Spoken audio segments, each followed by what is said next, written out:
Welcome back to the channel. I am Sherman Rivers. Story time. There is a lesson in the story. I want to share a story with you that I heard told by Alan Watts. And this is a story of the Chinese farmer. And it's also a great lesson on perspective. You see, in this story, the Chinese farmer, one day the farmer's horse ran away. Now, this could be looked upon as a good thing or a bad thing, depending on what perspective you take. Most people would say it's a bad thing. The farmer needs his horse, after all. So the farmer's horse runs away, and the neighbors come to the farmer, and they say, "Oh, that's too bad." And the farmer says, "Maybe." So the next day, the horse comes back. But this time, the horse comes back with 7 other horses. So the horse ran away, but came back with 7 more. Now the farmer has 8 horses instead of 1. And again, his neighbors came to him and they said, "That is great. That's awesome. You now have 8 horses."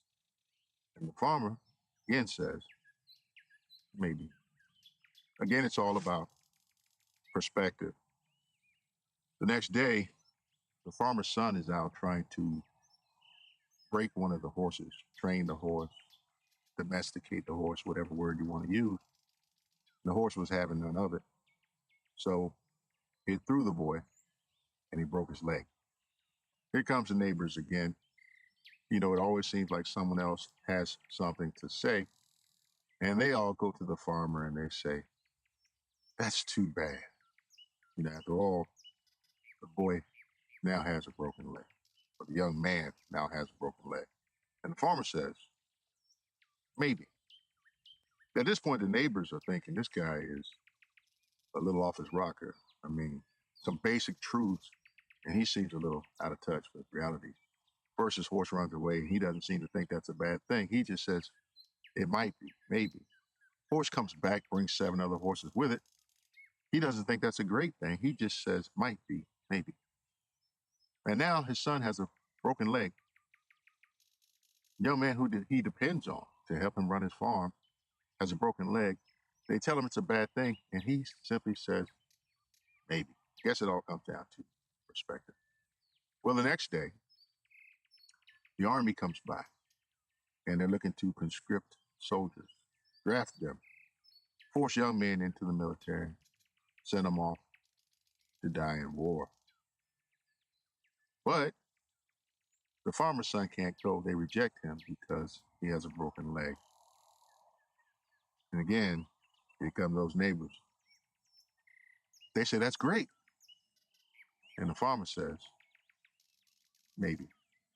And the funny thing about that is that you really only have one perspective. You can't really hold 2 at the same time because you're only in one place. You're at one moment in time. It's one moment in time. You can look somewhere else seconds later and have a different perspective, but that's a different moment in time. You only look one way at one time to get that perspective. Another thing about perspective that a lot of people overlook is that 2 people can't occupy the same place at the same time. So when someone else is near you, that neighbor, and they're looking at a thing and you're looking at the same thing, you would think that they have, or you all would have the same perspective, but that's not true.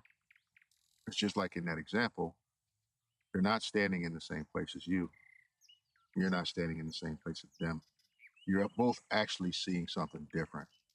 Think of an object with multiple sides, a different color, a cube with different colors on each side. And if I'm looking directly at that cube, I might be able to see one color, but someone standing over to the side looking at that same cube would see part of a different side and they could see another color. And if you asked us what color the cube was, I would say one thing and they would say something else because they have a different perspective, even though we're really not that far away from each other. Even still, we have a different perspective. And that's how issues in life are. Life itself is. Everyone has a different perspective. Sometimes it's a really big difference. Sometimes It's just a little difference because they're closer to you. Just like politics. Think about politics. When somebody else is on the other end of the spectrum, right, and you think they're crazy because you believe one way, they believe the other way. You have one perspective, they have a totally different perspective. And you wonder to yourself, how could this be? We're both looking at the same thing. But we're in two different places looking at this. So we have two different perspectives. And when I say places, it's not just physically. You have to think about the entire lived experience of a person, which all feeds into that perspective. I'm talking about everything that happened to them from the day that they were born.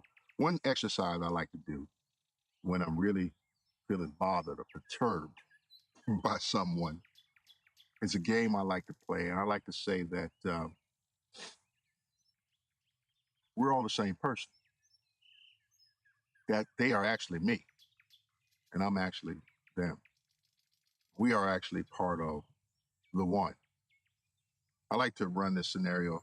It helps to put things in proper perspective. Just imagine that God was like a computer wanting to learn as much as he could in the most efficient way possible.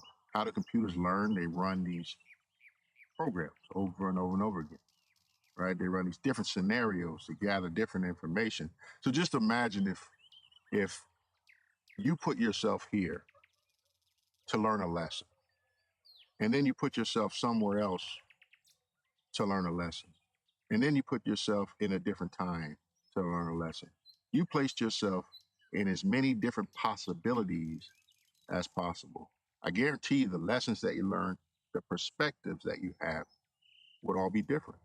If you had been born in a different state, you would have a different perspective on life than what you have right now. If you had a different family, you would have a different perspective.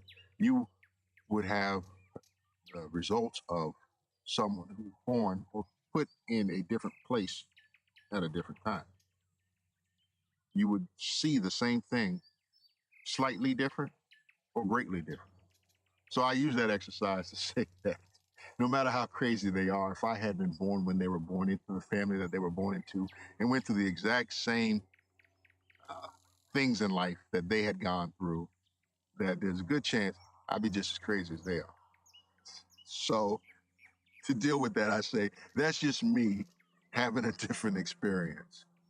Therefore, I have a different a different perspective. And that right there alone will make you not want to choke somebody. Right? Just pretend they're you and forgive yourself because you went through something different. But anyway, perspective. The Chinese farmer, I think, is a great story to illustrate that. What's happening right now and how you perceive it is just one moment in time, a snapshot. And things can change from moment to moment. So where does that leave you? Your goal should be to be adaptive, to never get hung up on one thing, to understand your perspective, but also know that that can change in an instant based upon what happens. Maybe it's not necessarily good or bad. Maybe it's not necessarily negative, positive, at least not all the way. Maybe every dark cloud has a silver lining. Maybe it just comes down to the way you look at things, your perspective. But in any case, do something today to make yourself better. Not a day goes by that I don't do something to try to become better. If I know anything, I know this. When we become better people, our world becomes a better place. Peace.